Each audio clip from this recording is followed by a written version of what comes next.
Fala aí, rapaziada, tudo beleza? Bora gravar o vídeo do dia? Então sempre começa aquele recado já clássico para você que acompanha aqui o canal. Caso não esteja inscrito, peça que o faça, por favor. Caso esteja gostando aí do conteúdo dos vídeos aqui compartilhados, peço para que você curta o vídeo e compartilhe com sua rapaziada, pois aumenta a relevância e eu ficarei extremamente grato caso você se inscreva, curta e compartilhe os vídeos. Muito obrigado. Hoje vamos falar de um aniversário absolutamente lamentável que eu não gostaria de estar comemorando hoje. Comemorando não, lamentando seria a palavra mais precisa. Um ano dessa figura, desse ser humano lamentável chamado Abraham Weintraub, na frente do Ministério da Educação, do MEC. Que tragédia, né? Que tragédia. Um ano de retrocessos inacreditáveis na educação, naquilo que há consenso entre boa parcela, pelo menos a parcela que pensa da sociedade brasileira, de que é a alternativa para um futuro melhor para o nosso país. Um ano de Weintraub no MEC. Que tristeza, que tristeza. Vamos lembrar aqui o histórico, né? Ele assume, depois de poucos meses, de outra figura absolutamente lamentável também figurar ali como ministro da Educação, o professor Ricardo Vélez Rodrigues, colombiano, né, foi completamente humilhado pela deputada Tabata Amaral e naquele momento ele perdeu completamente a condição de permanecer ministro da Educação. Não sei se vocês recordam, mas numa reunião da Comissão de Educação da Câmara dos Deputados, a deputada Tabata Amaral deu um enquadro no Vélez que o cara perdeu o rumo de casa. A partir daquele momento ali, de uma tamanha humilhação pública, ele cai e como no governo Bolsonaro, nem sempre não, a maioria das vezes, a demissão de um incompetente é seguida por um competente, né? Na verdade, o que é ruim pode piorar. E eu não sei se Vélez ou Weintraub, qual dos dois eram piores, né? Porque um Weintraub é um belíssimo idiota com iniciativa. E nada mais perigoso do que um idiota com iniciativa. É o caso de Abraham Weintraub. Ele toma posse no dia 8 de abril do ano passado, e hoje a matéria da Folha de São Paulo, escrita pelo competente jornalista Paulo Saldanha, me lembra isso, entendeu? E resolvi gravar o vídeo depois de ler essa matéria da Folha de São Paulo, que me recorda desse aniversário lamentável, né? A última polêmica de Weintraub foi com a China, né? Nosso principal parceiro comercial. Para quem mais compra produtos que o Brasil exporta, o Weintraub achou bonitão ir lá tirar onda numa atitude completamente racista, repudiada com veemência pela Embaixada da China, ele culpando, né, por uma questão geopolítica, a China pela crise da Covid-19. É óbvio que eu sei que essa teoria circula entre os boçais círculos olavistas ali, né, de que isso tudo se trataria de uma conspiração chinesa para dominar economicamente o mundo, quebraria o mundo pela saúde pública e depois sairia comprando empresas, né? Aqui, na verdade, a disputa geopolítica está dada, só que eles não têm elemento nenhum, fora a conspiração, fora a sandice desse picareta chamado Olavo de Carvalho, né? Que coloca essas questões para a sua seita, né? Porque não se trata de seguidores, é mais complexo o seguidor. Trata-se de uma seita que topa qualquer teoria doidivanas que venha desse outro ser humano lamentável chamado Olavo de Carvalho. Abraham Weintraub faz parte dessa turminha, o que mostra o quão perdidos estamos na gestão da educação do nosso país. É um ano desse cara absolutamente grotesco nesse cargo. É realmente impressionante que tenhamos chegado a esse ponto, né? Vamos lembrar um pouco aqui da trajetória de Weintraub, né? Sempre ele se destacou muito menos pela competência do que por sua militância, né? Ele só está no cargo até hoje porque ele faz exatamente aquele discurso que os filhos de Jair Bolsonaro adoram nas redes sociais. Um discurso de confronto, um discurso de animosidade, um discurso que não gera consenso e não se pauta exatamente pela educação, se pauta pela guerra cultural. É isso que calca as teorias de Olavo de Carvalho, replicadas de forma teorias ruins de Olavo de Carvalho, replicadas de forma patética pelo Abraham Weintraub. Se trata disso, né? Ele ali é um agente da guerra cultural ou da chamada revolução cultural que o Eduardo Bananinha Bolsonaro coloca, né? E aí você vê, né? Estamos bem lascados mesmo. Ele, Weintraub, um professor de trajetória discreta, né? Um aluno que depois vimos de um currículo absolutamente lamentável, de péssimo histórico escolar, entrou como professor universitário em um Lattes que não impressiona, uma trajetória bastante tímida, né, acadêmica, e ganha destaque justamente por ser adepto das teorias de Olavo de Carvalho e para tentar replicá-las no ambiente do Ministério da Educação. Ou seja, ele está ali para fazer perseguição, não é para criar política pública, tenhamos isso claro. Só que existe o que o Donald Trump chama, né, de deep state. Aqui no Brasil a gente poderia falar a burocracia do Estado brasileiro, que impediu Weintraub de retroceder mais tal qual ele queria na gestão do MEC. Quando você observa as polêmicas que ele envolveu, ou suas manifestações públicas, a Folha de São Paulo, nessa matéria do Paulo Saldanha, fez uma estatística, né? O quão ele se preocupa mais em sua rede social preferida, né, de manifestação ali, que é o Twitter. E, normalmente ele parte para ataques com a imprensa profissional, ele ataca adversários políticos, e também outros países, né? Ele também se mete nessas disputas aí, já registrou ataques ao Emmanuel Macron, presidente francês. Ele já atacou a China recentemente, desde França e China são alvos desse ser humano desprezível chamado Weintraub. A incompetência dele também é medida quando você vê a sequência de erros crassos que tivemos na execução de algumas políticas públicas, a principal delas, capitaneada pelo MEC, inegavelmente o Enem, né? Aquela polêmica das notas erradas, aquela coletiva absolutamente constrangedora, onde ele falava que teria entregue o melhor Enem do Brasil, quando depois a gente viu que uma sequência de notas erradas, estudantes com desempenho muito aquém daquilo que de fato apresentaram no teste, com uma nota aquém daquela obtida realmente no teste, quando isso veio à tona por parte da mobilização dos próprios estudantes. Então, essa crise do Enem mostrou que a incompetência do Weintraub, ela prejudica vidas reais, ela prejudica quem está lá na ponta, o estudante que se dedicou, se preparou para o exame e não teve a sua nota corretamente apurada por falha do sistema encabeçado pelo Weintraub. Essa é a questão. O Futurice, aquele plano de estabelecer parcerias público-privadas, que eu até concordo, eu acho que é uma boa alternativa, não exatamente nos moldes do Futurice, mas eu acho que dá sim para a gente ter mais recurso privado nas universidades públicas. O problema é não sei se a iniciativa privada brasileira quer, porque quando a iniciativa privada brasileira toca a pesquisa, vide as universidades privadas, a parte de pesquisa e extensão não é exatamente priorizada, né? Então, assim, enquanto ideia, até concordo. O problema é que os reitores eles não concordaram com a forma que o Futurice foi elaborado e até hoje ele não saiu do papel. Outra coisa que só teve debate, só teve mídia, gastou tempo, a gente não conseguiu uma execução de algo que, em tese, poderia ser uma boa ideia. Mas nada tocado pelo Weintraub, mesmo que uma boa ideia, vai se perder aquele mar de incompetência que é o Abraham Weintraub. Ele também conseguiu perder isso, com B de bola, R$ 1 bilhão da Lava Jato, que estavam destinados à educação infantil. Sabe por que ele perdeu isso na sua gestão? Porque ele não tinha um projeto. Ele não sabia como executar esse R$ 1 bilhão para a educação infantil, e aí esse dinheiro não foi direcionado para o Ministério da Educação pela mais pura, ampla e inegável incompetência de Abraham Weintraub.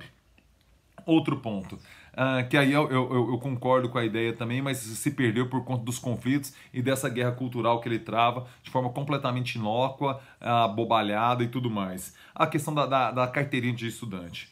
Eu faço o meu meia-culpa, né, que enquanto estudante secundarista participei de manifestações e protestos cobrando esse direito, né, da minha entrada. Hoje eu percebo uma perversão completa do que aconteceu e não sou mais um defensor da carteirinha de meia entrada para estudantes, só a fim de outro tipo de política pública ou uma melhora disso aí. Primeiro que as falsificações ganharam mercado, então tem um monte de gente que que não é estudante e que faz uso desse benefício. E o que aconteceu na prática foi que todo mundo paga a metade do dobro, né?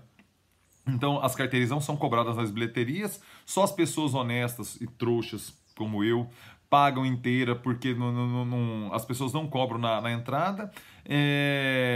o próprio produtor de eventos, e aí depois eu fui trabalhar do outro lado, eu trabalhei um bom tempo com produção cultural, eu vi que o produtor tem que fazer a conta como se todo mundo pagasse meia, porque realmente a maioria das entradas é meia, ou você cria um mecanismo de uma doação de alimento e dá meia para todo mundo, que é melhor para sua conta, você se planejar como faz. Existem umas questões de você colocar um teto do percentual, X% das entradas seriam destinadas à meia, isso melhora, facilita a conta por parte de quem é produtor cultural. Mas, se em tese era uma boa ideia de você favorecer o acesso a bens culturais por parte de quem ainda não tem uma renda, que é o estudante, né, que depende ou tem um salário baixo, ou depende dos pais, a ideia era interessante, a prática acabou não sendo bem executada. Por quê? Acabou que a falsificação inviabilizou o projeto da carteirinha de minha entrada. Então, essa renegociação, essa abertura das carteirinhas, o Weintraub, uma ideia, insisto, boa, eu gostava da ideia, porque eu mudei de opinião ao longo da minha vida, no meu envelhecer, eu mudei de opinião em relação à carteirinha estudantil, ele se perdeu por falta de articulação política. Acabou que a carteirinha de estudante, ela caiu no Congresso porque o Weintraub não se preocupou, como todo o governo de Jair Bolsonaro, né, pouquíssimas exceções, se preocupa em ir lá conversar, fazer o convencimento, fazer a política com o Congresso Nacional. Política virou palavrão, que é um equívoco sem tamanho, né? A política é a arte do diálogo, o diálogo não pode ser criminalizado, é o que está acontecendo hoje no Brasil, uma tragédia completa. Além disso, as falas de Weintraub, né, tanto quando se pronuncia, tanto quanto nas comissões, tanto quanto nas redes sociais, são deploráveis. Né? Aquela história quando ele teve que fazer aquele contingenciamento de recursos e ele alegou uma punição às universidades públicas que estariam fazendo balbúrdia, é algo tão desprezível, é algo tão cretino, que assim é até difícil você comentar com racionalidade uma fala tão abobalhada como aquela do Weintraub. E depois ele fica mais sério, né? Ele imputa crimes às universidades públicas, falando de plantações de maconha, falando de laboratórios que fabricam drogas sintéticas, sem nenhum tipo de prova, com uma fala completamente descabida. Ele pega um detalhezinho, uma notícia que não tinha exatamente a ver, tira do contexto e generaliza tudo. Então esse tipo de fala para com as universidades públicas que gozam do meu mais profundo respeito, até porque sou egresso da Universidade Federal de Goiás, tenho uma dívida profunda da minha formação à Universidade Federal de Goiás, e por mais que eu me esforce, por melhor profissional que eu seja, nunca chegarei perto de corresponder àquilo que a UFG fez por mim, aquilo que a Escola Técnica Federal fez por mim. Sou hiper grato a essa formação que tive, se até hoje consigo garantir meu sustento e exercer o meu papel social enquanto jornalista. Devo muito a essas instituições. Me senti profundamente desrespeitado quando ele joga numa vala comum todas as universidades públicas como se fossem laboratórios de drogas, como se fossem plantações de drogas, e como dali só saíssem marginais. Muito pelo contrário, os melhores cérebros do Brasil saem das universidades públicas. Tenha mais respeito com elas, ô Weintraub. Pedir isso pra você é igual pedir pro cachorro soletrar, ler um poema de Camões. É impossível, né? Respeito não faz parte do seu vocabulário, Weintraub, infelizmente. Além disso, ele ficou notório pelos erros crassos de português, né? Talvez o mais clássico de todos, a confusão do escritor Franz Kafka com aquele prato árabe, kafta, né? Ele fala que viveu uma situação de perseguição dentro da instituição onde leciona, a kaftaniana, como se o prato árabe kafta, né, se ligasse ao livro Processo de Franz Kafka, que era quando ele queria fazer. Um excelente livro, inclusive, para você ler agora durante a quarentena, caso você esteja de boa, não esteja atolado de trabalho igual eu tô.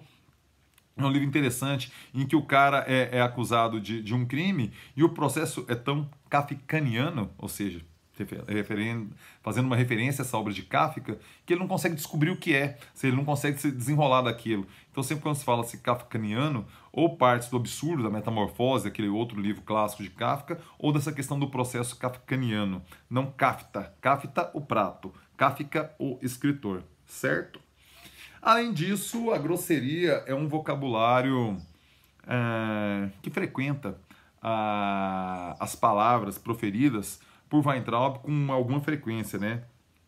Ele é defensor da monarquia, sim, defensor da monarquia, ministro de Estado numa república, defensor da monarquia. Essas loucuras que o Brasil vive atualmente.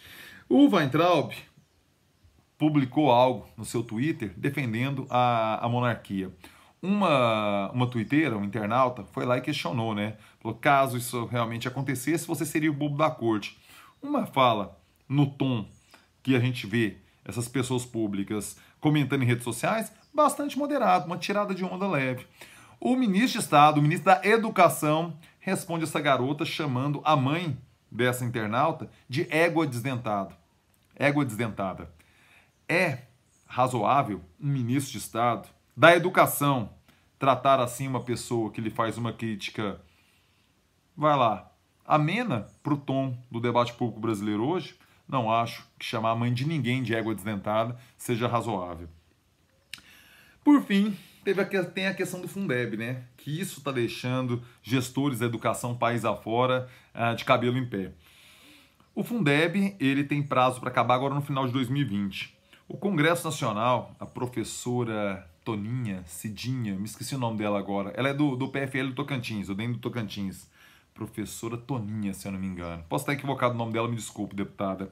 Ela fez um trabalho muito bom numa proposta de renovação do Fundeb que gerou consenso no Congresso Nacional. Todos elogiaram muito o trabalho da professora tocantinense nesse aspecto, na relatoria desse projeto. O MEC discorda.